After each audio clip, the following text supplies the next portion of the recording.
il y a quand même un truc qui se passe et qui mérite qu'on s'y arrête. En tout cas, moi, ça m'a arrêté. C'est le I can't breathe.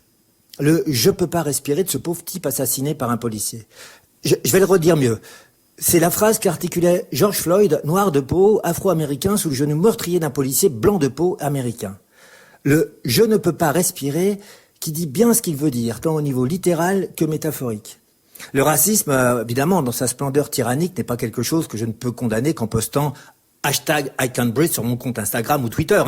Comme ça, je payerai, soi-disant, mon dû charitable à une noble cause.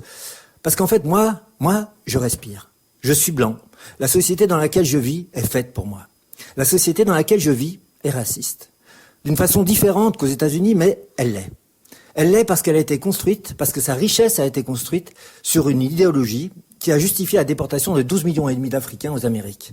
Je suis juste du bon côté. Je suis, moi aussi, ce genou qui étouffe lentement George Floyd. Parce que je suis blanc.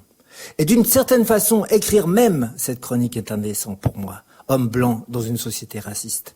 Car même si je ne suis pas responsable des négriers du marché triangulaire, mes privilèges d'homme blanc viennent de là.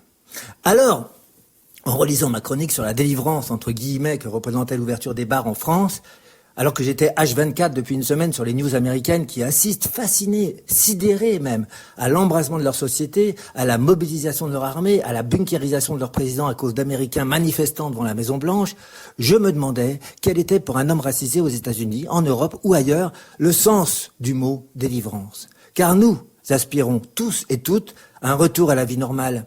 La vie où on était libre de nous accouder au bar et discuter avec l'inconnu à côté de nous aux fameux zincs de l'amitié célébrés par les films de Sautet où la lutte des classes n'existe pas.